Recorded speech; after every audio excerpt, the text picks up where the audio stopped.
Hello, नमस्कार. आपणा सर्वांचं माझ्या मातोश्री हायटेक नर्सरी व मार्गदर्शन केंद्र या यूट्यूब प्लॅटफॉर्मवरती सहर्ष स्वागत आहे.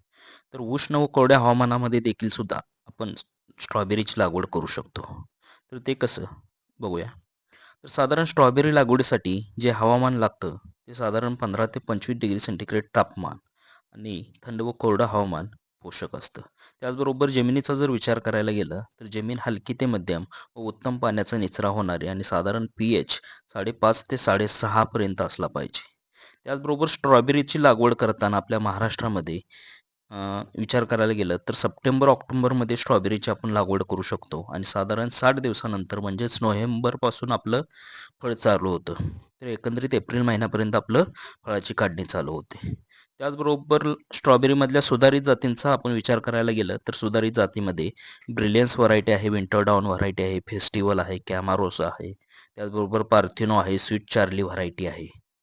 त्याचबरोबर स्ट्रॉबेरीमधलं लागवड अंतर कसं असायला पाहिजे तर साधारण 30 बाय 45 सेंटीमीटरवरती आपण जर बेड सोडले साधारण 30 सेंटीमीटर हाईटच्या मापाने जर बेड सोडले आणि त्याच्यामध्ये दोन ओळीतील अंतर 45 सेंटीमीटर आणि दोन रोपातील अंतर साधारण 25 ते 30 सेंटीमीटर ठेवलं आणि बेडची उंची साधारण जमिनीपासून 30 ते 35 सेंटीमीटर वरती ठेवली जेणेकरून लागवड आपल्याला करायला सोयीस्कर जाते. त्याचबरोबर लागवड करताना खत व्यवस्थापन हे देखील गरजेचं आहे. सुरुवातीला पूर्व मशागत करताना जमिनीमध्ये साधारण 5 ते 7 टन शेणखत प्रति एकरमध्ये टाकून घ्यायचं. त्याचबरोबर बेसल डोस भरताना प्रत्येक बेडवरती रासायनिक खतामध्ये प्राथमिक अन्नद्रव्ये असतील, दुय्यम अन्नद्रव्ये असतील, त्याचबरोबर सूक्ष्म अन्नद्रव्ये असतील, जैविक खतं असतील, कंपोस्ट खत असेल, गांडूळ खत असेल, त्याची व्यवस्थित मात्रा प्रत्येक बेडवरती पसरून घ्यावी जेणेकरून भविष्यात घेणाऱ्या पिकाची पोषण द्रव्याची क्षमता चांगल्या पद्धतीने पूर्ण होईल.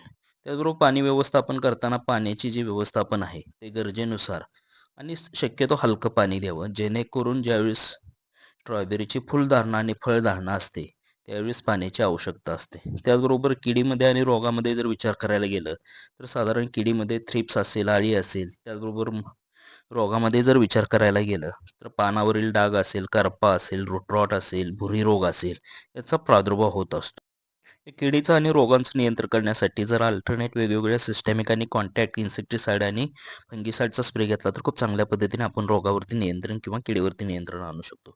त्याचबरोबर स्ट्रॉबेरीमध्ये जर विचार करायला गेला तर परागीभवन ही एक कन्सेप्ट महत्त्वाची आहे. मधमाशाचा वावर जर जास्त असेल तर जास्त प्रमाणात आपल्याला फळे हे प्लॉटवरती जास्त लागलेले दिसून येतात.